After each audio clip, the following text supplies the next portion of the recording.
Leitos para Covid chegam ao limite na região metropolitana de Natal. O número de casos ultrapassa os 4.000 em todo o estado. Depois de liberação do Ministério da Saúde, o Conselho de Medicina orienta profissionais no uso da cloroquina.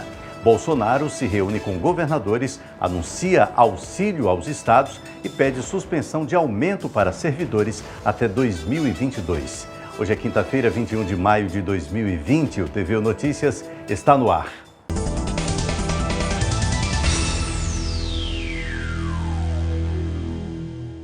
E até o fim da manhã desta quinta-feira, a região de Natal contava apenas com um leito público para o tratamento da Covid-19 disponível. Mais de 60 pessoas esperavam internação por causa do coronavírus, de acordo com a Secretaria de Saúde Estadual. Na entrevista coletiva realizada hoje pela manhã, a subcoordenadora de Vigilância Epidemiológica da Secretaria de Saúde Pública do Estado, Alessandra Lucchesi, foi a responsável por atualizar os números relativos à Covid-19. Pelo último levantamento, o Estado tem 178 mortes causadas pelo coronavírus, 8 a mais que ontem. Ainda existem 40 mortes em investigação. São 4.060 pessoas que já foram confirmadas com a doença, além de 12.584 ainda com a suspeita da infecção. A subcoordenadora reforçou que o baixo índice de isolamento social, que está sendo em torno de 40%, é a principal causa da maior circulação do vírus no Rio Grande do Norte.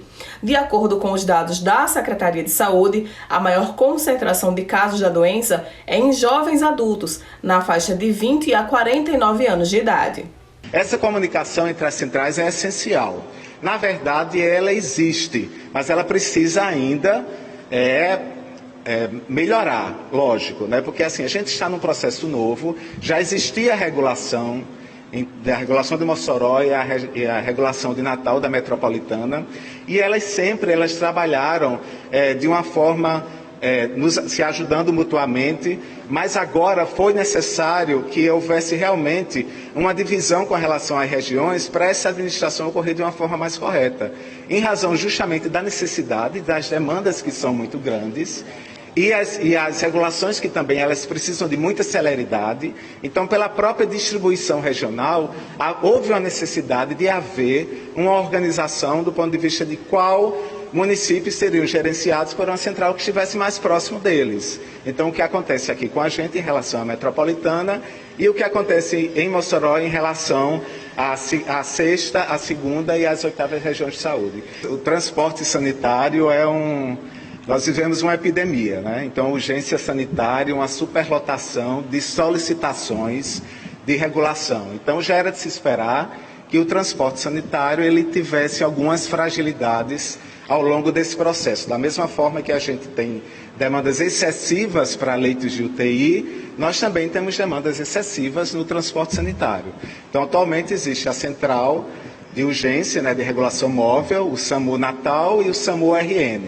Nem todo o SAMU Natal ele faz a cobertura da região metropolitana, né?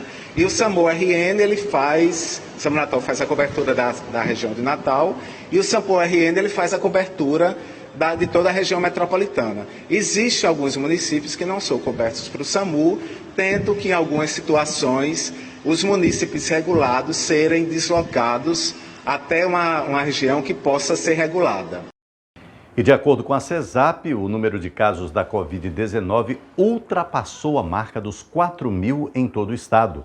Até o fim da manhã de hoje, eram 178 mortes confirmadas pela doença. E um alerta, apesar das mortes serem a maioria de idosos, a maior parte dos casos confirmados é de pessoas jovens. Jamile Nogueira tem os detalhes.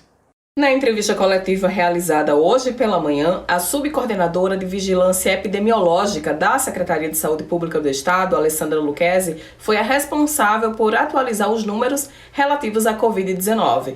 Pelo último levantamento, o Estado tem 178 mortes causadas pelo coronavírus, 8 a mais que ontem. Ainda existem 40 mortes em investigação. São 4.060 pessoas que já foram confirmadas com a doença, além de 12.584 ainda com a suspeita da infecção. A subcoordenadora reforçou que o baixo índice de isolamento social, que está sendo em torno de 40%, é a principal causa da maior circulação do vírus no no Rio Grande do Norte. De acordo com os dados da Secretaria de Saúde, a maior concentração de casos da doença é em jovens adultos, na faixa de 20 a 49 anos de idade. Isso nos permite inferir que são as pessoas que ainda continuam circulando em sua maioria, né? Mas o perfil de óbitos segue o já esperado para esse agravo. Nós sabemos que pessoas com comorbidades tendem a ter uma maior chance de agravamento, assim como os idosos. Então, esse perfil de confirmação aqui no estado para óbitos permanece. Nós temos grande parte dos óbitos confirmados sendo realmente em idosos ou pessoas com comorbidades. Depois que o Ministério da Saúde autorizou o uso da cloroquina em pacientes com sintomas leves da Covid-19, o Conselho Regional de Medicina do Rio Grande do Norte atualizou as orientações para os médicos administrarem o medicamento. Após a flexibilização do protocolo do uso da cloroquina para pacientes diagnosticados com a Covid-19 terem o seu uso a partir da apresentação dos sintomas leves, o Conselho Regional de Medicina no Rio Grande do Norte atualizou as orientações destinadas aos médicos. O documento elaborado pela Câmara Técnica do Conselho levou em consideração que não há evidências científicas que comprovem a eficácia da cloroquina, mas destaca a autonomia do médico e do paciente na utilização da medicação, conforme explica o presidente do CREMERNE, Marcos Freitas. É importante ressaltar que a Câmara Técnica e o Corpo de Conselheiros é ciente de que não existem evidências robustas para se instaurar tratamentos específicos, mas existem observações que, num momento como esse, onde a gente sabe que as respostas da ciência, a velocidade da resposta da ciência não acompanha a repercussão de uma pandemia. Então essas observações passam a ter valor, tanto que elas acabam gerando várias linhas de pesquisa. E é baseado nessas observações que se criou uma orientação a esse atendimento médico, levando em consideração as etapas, todas essas etapas. É importante levar em consideração a autonomia do profissional médico. Ele tem o direito de decidir que tipo de tratamento ele vai definir, ou a conduta é do médico, tá? E também a autonomia dos pacientes. Entre os efeitos colaterais da cloroquina, que é um medicamento utilizado prioritariamente no combate à malária, está principalmente os riscos de doenças cardiovasculares e arritmias, conforme explica a infectologista e professora da UFRN, Marise Reis. Muitos estudos já foram publicados até aqui. A grande maioria deles são estudos observacionais, ou seja, são estudos que foram desenhados para observar o ocorrido, mas não para avaliar a eficácia da medicação. E as publicações que saíram até aqui não demonstram eficácia da cloroquina, nem para reduzir mortalidade. Quando eu menciono cloroquina, eu estou falando de hidroxicloroquina também. Então, eles não funcionam nem para reduzir mortalidade e nem para reduzir o tempo de transmissão do vírus, ou seja, o clareamento do vírus. Então, esse é um problema, o uso de medicamentos que não tem comprovada eficácia para aquela doença, para além de não ter utilidade prática, eu ainda estou expondo os pacientes ao risco de efeitos colaterais, de eventos adversos. Com estes fármacos, tanto a hidroxicloroquina quanto a azitromicina, o que mais nos preocupa nesse intervalo curto de tempo que o paciente faria uso são os eventos cardíacos associados à arritmia, que podem resultar ou não em morte súbita. Então isso é muito preocupante e não é recomendado. O prefeito de Natal, Álvaro Dias, divulgou por meio de sua rede social que esteve reunido com o Conselho Regional de Medicina e o novo protocolo será utilizado nas unidades básicas de saúde da capital potiguar. Júlio Rocha para o TVU Notícias. Hoje pela manhã, o presidente Jair Bolsonaro se reuniu com os 27 governadores para discutir ações de enfrentamento à pandemia. Depois de 2 semanas, o presidente anunciou a liberação de recursos aos estados, além de pedir o congelamento dos salários dos servidores. O presidente da República, Jair Bolsonaro, comandou na manhã de hoje, por meio de videoconferência, uma reunião com os 27 governadores para tratar do envio de recursos emergenciais para o combate ao Covid-19 nos estados e municípios. Na pauta, o presidente detalhou quanto será enviado para os estados. Mas sabemos que ela realmente em muito prejudicou não só o Brasil, mas o mundo todo. E o motivo dessa pauta é falar para os senhores, porque temos que trabalhar em conjunto, a sanção de um projeto que é uma continuidade de outras leis de há pouco aprovadas, de um auxílio, um socorro aos senhores governadores, de aproximadamente 60 bilhões de reais, também extensivo a prefeitos. Porém, como contrapartida para o envio dos recursos, o presidente solicitou que os governadores apoiassem integralmente o congelamento do salário dos servidores até o final do ano de 2021. Foi discutido, foi conversado, o que o servidor poderia colaborar nesse momento crítico que a nação se encontra. Tiveram mais variadas propostas, como, por exemplo, uma redução de 25% dos salários. Em comum acordo com os poderes, nós chegamos à conclusão de que, congelando a remuneração, os proventos também dos servidores até o final do ano que vem, esse peso seria menor, mas de extrema importância para todos nós. A governadora Fátima Bezerra participou da reunião e comentou, por meio de seu perfil em uma rede social, sobre o anúncio do presidente Jair Bolsonaro e também o apoio que ele pede aos governadores sobre o veto dos salários dos servidores. A governadora falou o seguinte: esse aporte federativo, na verdade, é um dever do governo federal para ajudar estados e municípios a cumprirem as tantas obrigações básicas junto à população. Ainda segundo a governadora, foi discutido o veto integral da presidência ao projeto de reajuste dos servidores. Na opinião de Fátima Bezerra, esse assunto não é consenso entre os governadores, mas, como já dito em outras oportunidades, ela é contrária à medida. Segundo a governadora, não porque não reconheça as dificuldades concretas que enfrentamos, mas porque considera uma interferência da União nos estados e municípios. Com as aulas presenciais em todos os níveis de educação suspensas em virtude do novo coronavírus, aumentaram as dúvidas e reclamações sobre as mensalidades nas instituições de ensino privadas. Por conta disso, órgãos de defesa do consumidor de todo o Brasil lançaram uma série de recomendações para que as escolas abram canais de diálogo com os pais e apresentem as planilhas de gastos de forma transparente.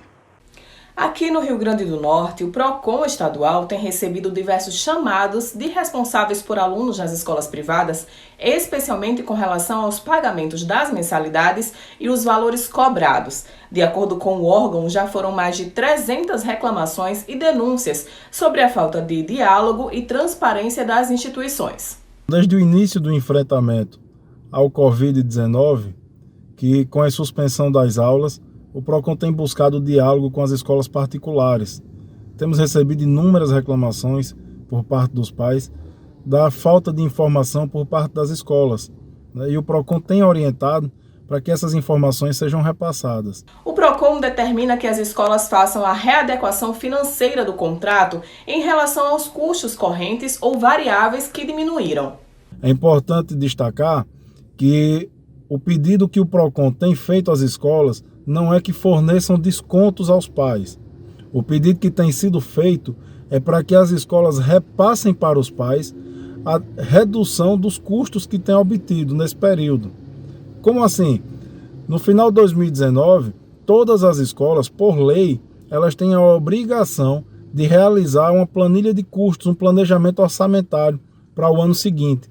E é esse planejamento orçamentário que vai determinar o valor da mensalidade do ano seguinte. Então, o que o PROCON tem pedido, juntamente com os demais órgãos de proteção e defesa do consumidor, é que as escolas elas refaçam essa planilha, colocando a atualidade, os gastos atuais, para que possa ser feita a comparação, o comparativo entre as planilhas atuais e as planilhas que foram projetadas no final do ano. Quem vai dizer o montante da redução da mensalidade é o comparativo dessas planilhas. Não é o PROCON, não é o Judiciário, é o comparativo dessas planilhas. aquilo que foi identificado como redução, ele deve ser repassado para os pais. A recomendação prevê ainda que as escolas apresentem aos contratantes informações sobre as alterações do plano pedagógico e que disponibilizem canais de atendimento pedagógico e para a realização de acordos individualizados, considerando a situação de cada família e de cada escola. O coordenador do PROCON reforça que é direito do consumidor ter acesso às informações e obrigação das instituições apresentá-las. Os pais que tiverem dificuldade no acesso dessa informação devem buscar o PROCON, busquem os seus direitos. O consumidor ele tem direito à informação, o consumidor ele tem direito à transparência. Não é concessão do fornecedor, não é concessão da escola, é obrigação. Ela precisa informar os pais daquilo que tem sido feito na escola. Olha só, um dos patrimônios imateriais do Estado, a Festa de Santana, em Caicó, será celebrada à distância. Currais Novos também vai suspender atividades presenciais. A decisão segue a recomendação da Diocese de Caicó por causa das medidas de isolamento social exigidas pelo quadro de pandemia da Covid-19. É a primeira vez que a festa é cancelada em 260 anos. A Secretaria de Desenvolvimento Econômico e Turismo de Caicó estima uma perda de R$40 mil nas contas da Prefeitura com a perda de arrecadação de impostos e taxas ligadas aos festejos. Missas e novenas serão celebradas de maneira virtual, no mesmo período em que a festa aconteceria, de 22 de julho a 2 de agosto. Em Currais Novos, as atividades estão previstas entre os dias 16 e 26 de julho, também de modo remoto. Já as atividades sociais devem ser adaptadas às plataformas digitais, com apresentações de músicos no pavilhão virtual. Iano Flávio Maia para o TVU Notícias. A correria do dia a dia deu lugar ao isolamento em casa. E enquanto muita gente busca ficar cada vez mais conectada, tem gente que prefere ficar só e entrar em contato com si mesmo. O que não falta nesse tempo de pandemia são pessoas dizendo o que fazer, o que assistir, o que ler. Todo final de semana tem live de artistas. As séries e filmes se tornaram quase que uma obrigação. Quem não assistia a tal série fica para trás. Ainda tem as lives de exercícios físicos em casa. Tudo isso para ocupar o tempo. Mas essa não é a rotina ou o desejo de muitas pessoas. Para Gisele Menezes, estudante de psicologia, esse momento é ideal para o autoconhecimento e autocuidado. Nas suas redes sociais, ela postou essa mensagem. Você tem observado como que as mídias sociais, elas têm dito para você: faça exercícios físicos em casa, leia um livro, assista filmes, aprenda inglês, aprenda uma coisa nova. Já parou para pensar também que tem muita gente que não está sabendo lidar com essa enxurrada de informações? Você pode ser uma dessas pessoas que não estão conseguindo realizar todas essas metas. Mas por que a gente necessita realizar justamente essas coisas que as pessoas te dizem que você deve fazer? Por que a gente não procura coisas que nós gostamos de fazer? Fazer exercício físico é ótimo para a saúde, mas nem todo mundo quer fazer agora. Nem todo mundo quer ler um livro nessa configuração, nem todo mundo está se sentindo bem para fazer as coisas que a internet diz que a gente precisa fazer. A gente pode... Eu vi um post de Nada Costa que ela falava assim, que a gente pode encarar esse momento também como uma pausa. Por que a gente precisa sempre estar fazendo, produzindo? Por que a gente não pode respirar e pensar: calma, Gisele, esse é um momento em que você pode simplesmente se planejar, aprender consigo mais sobre quem você é, sobre o que você quer. A gente tem esse hábito de sempre estar competindo com nós mesmos para provar algo sem fundamento. Para esse psicólogo, a saúde mental deve ser uma prioridade nessa fase de isolamento social. A gente está vivendo aí um período onde nós estamos em isolamento, né? E esse período ele precisa ser proveitoso, né, para todos nós. E aí, nada melhor do que fugir um pouco da rotina, fugir um pouco do barulho, né, dos barulhos dos carros, dos barulhos dos nossos trabalhos, para que a gente possa ter um momento para nós mesmos. E aí eu te pergunto, o que você está fazendo por você hoje? Né? O que você fez por você durante esse período? E aí aproveitar esse período da quarentena para que você possa reformular essa pergunta, né, dar mais sentido para ela e, quem sabe, se conhecer, se permitir a viver coisas novas, se permitir a ser você, né, a ter saúde, a ter qualidade de vida, ter saúde mental, que também é bastante importante. E nada melhor do que terminar a matéria com esse conselho de Gisele. Que nos momentos de ansiedade, nós possamos voltar ao momento presente. Que nós possamos praticar a autocompaixão. Que a gente consiga cultivar o carinho e o autocuidado que nós merecemos. E não se esquecer do ingrediente secreto, a paciência. Platão não é um filósofo para um só episódio. Pablo Capistrano fala hoje das ideias políticas e um quanto utópicas do pensador grego. É o Descomplica Filosofia. Professor, o senhor, um homem tão inteligente, vai votar no analfabeto? Essa foi a pergunta que uma aluna me fez em 2002, quando soube que eu iria votar em Lula no segundo turno da eleição presidencial. Eu respondi na bucha: minha filha, depois de 8 anos de governo Fernando Henrique Cardoso, eu desconfio de qualquer um que tenha terminado a 4ª série. FHC foi o governante brasileiro que mais se aproximou daquilo que Platão chamava de rei filósofo, sem levar em consideração, é claro, Dom Pedro II, que era rei de verdade e gostava muito de filosofia. Formado nas melhores universidades, dono de uma respeitada obra intelectual, FHC elegeu-se presidente, impulsionado pelo Plano Real e pela ideia de que os mais capacitados devem governar. Essa é uma crença que tem seu fundamento na obra de Platão. Considerada como a primeira utopia da história ocidental, a República trata da construção de uma cidade ideal, de um mundo planejado, de uma sociedade pensada. Ela inaugura uma tradição continuada por Moros, Santo Agostinho, Francis Bacon, Skinner e Karl Marx. No mundo de Platão, cada coisa está no seu lugar e cada cidadão tem uma função.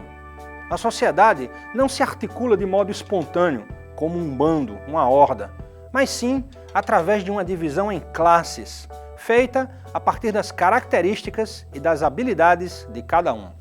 Na cidade perfeita, cada cidadão teria, por suas próprias habilidades e esforços, a posição que merece. Por isso, Platão rompia com o padrão da antiguidade, em que a base de organização dos cargos e das funções tinha a ver com sua casta, com seu status de nascimento. Os cargos eram herdados. Se você era filho de um senador, seria também um senador. Se era filho de um juiz, seria magistrado. Se fosse filho de um presidente, mesmo que só soubesse fritar hambúrgueres, certamente seria embaixador. O problema é que no mundo da política real, as coisas quase nunca saem como a gente planeja. Platão tentou pôr em prática seu projeto quando foi chamado para educar o filho do rei de Siracusa, cidade grega na Sicília, mas acabou preso e vendido como escravo. Depois disso, abandonou os projetos políticos e terminou a vida escrevendo sobre matemática e cosmologia. No fim das contas, se Platão tivesse vivo no Brasil de hoje, onde os idiotas parecem finalmente ter chegado ao poder, teria de admitir: ainda vivemos longe demais das utopias.